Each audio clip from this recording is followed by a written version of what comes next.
My name is Barbie Wilde, and I'm best known for playing the female Cenobite in Hellbound, Hellraiser 2, and Punk in Death Wish 3. I've written 2 books. One is called The Venus Complex, which is the book, a serial killer diary from the male point of view.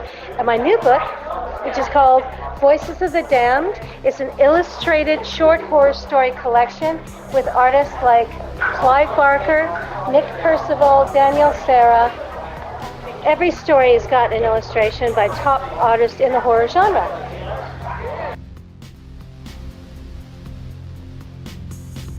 I think it's fantastic. I met the Soska twins in 2014. I was a sort of fan of theirs because I'd seen Dead Hook in a Trunk and American Mary, and they're just so fearless and audacious.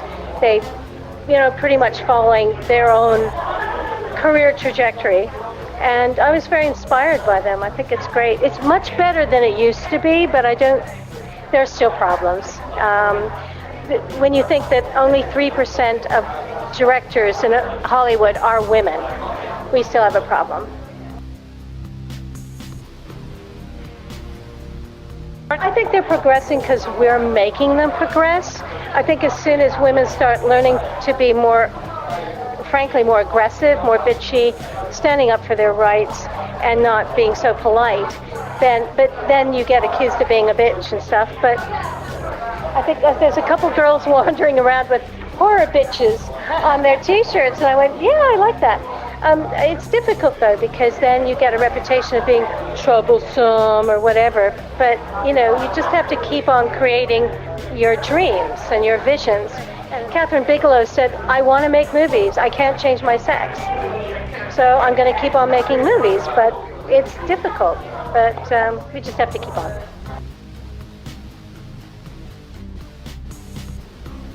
There's really no question. I think that acting left me behind a while ago. But writing, I create my own worlds. I create my own characters and my own mythologies. And it's wonderfully liberating. It's very difficult to do because when you're acting, you're concentrating on the ensemble and working with other people and actors and characters, but it's you're creating this person, and it's very much that one singular thing amongst all the others. When you're writing, you're creating a world, the world of a serial killer, or the world of a demon, or the world of a storefront preacher, like one of the characters in my book. So it's really interesting. I mean, my next step is I want to start directing. I'm writing 2 film scripts at the moment. One is based on my short story Zulu Zombies, which is zombies in London, but they're possessed by the Zulus. It's wacky, crazy roller coaster of gore and mayhem. And the other one is sort of a revenge story. I love revenge.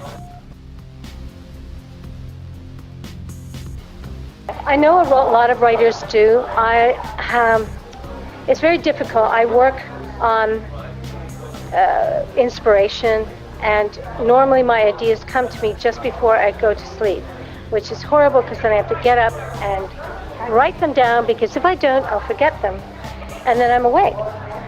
But they come into me, like it just floods into me. When I was writing, I read somewhere that Bret Easton Ellis said he had lost time when he was writing American Psycho because the character kind of took him over, and that's it's almost like you're channeling, because when I was writing my serial killer book from a male viewpoint, it was almost like you create the character and then you just let him run with it. And that's what I try and do, create great characters, and then they scamper off and you just write after them. And so you have to free your mind up.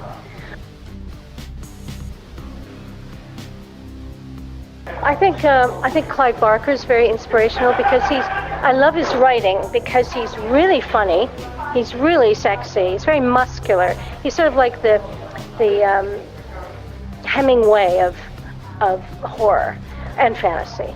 I love Hemingway. I love Dashiell Hammett and Philip Marlowe.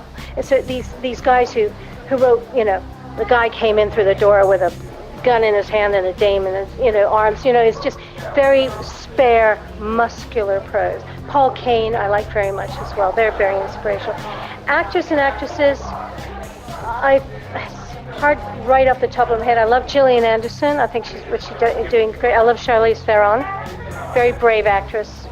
Nicole Kidman. Generally, people who are inspiring.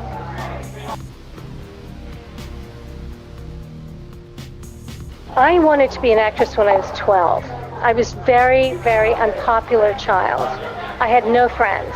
And one day I was cast in this play called The Mighty Germ. And I had to play this teacher who sneezes because this germ infects the class. And I perfected the most monstrous sneeze. And I blew myself backwards as if I was, been hit by a gunshot blast. Everyone in the school laughed with me. And I went, yes. And it was power. It was great. It was wonderful. But I don't know if I'm that wonderful an actress. I did TV presenting as well, and I think I'm pretty good at being my own personality. I was offered a couple of roles last year, and sadly they didn't get funding, but one was of a sort of interesting psychotherapist. I went, yeah, I can do that. Certain things I could do. But it's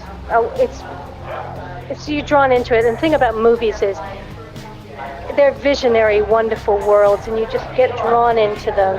I love watching movies, and it changes your mood. It makes you, it draws you out of yourself and your own miserable condition for a few hours. It's wonderful. Not that I'm miserable, but.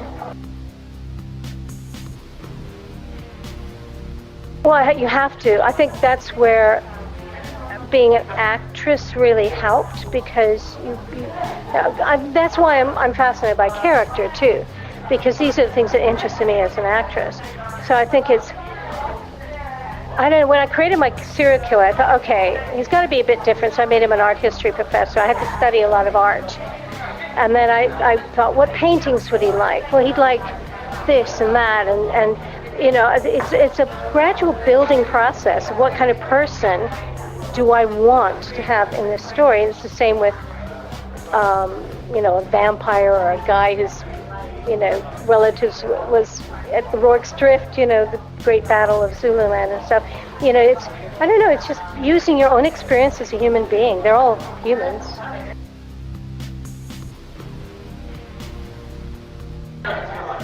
When you get to be about 35 to 40, acting pretty much leaves you behind, unless you're Judi Dench and Helen Mirren. We love them, they're national treasures. But basically, it's very tough, and I found that many years ago. Then I went into casting, and then I went into writing. Somebody said, if you had a chance of being in a new Hellraiser film, would you take it? Of course.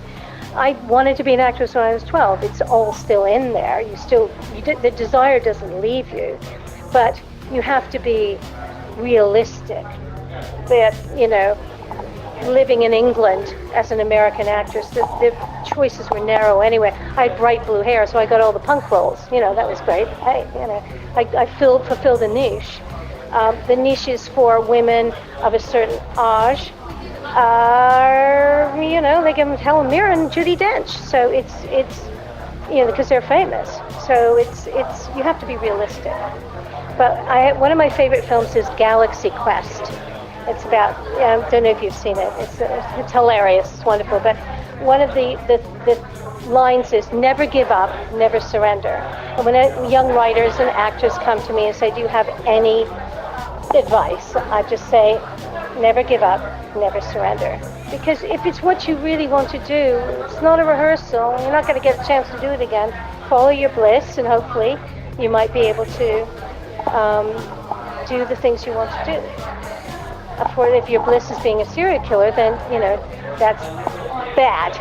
But if you want to be an actor, go for it. If you want to direct films, go for it. There's no excuse. You have an iPhone. There's an iPhone film festival in Spain.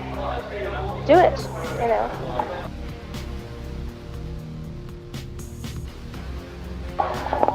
At the moment, I'm writing a screenplay to my Zulu Zombies story, but I'm also exploring a revenge thing, very realistic, no supernatural. It's still horror because it's real life horror. It's a woman revenging the death of her son. And it's taking very personal elements people I know. And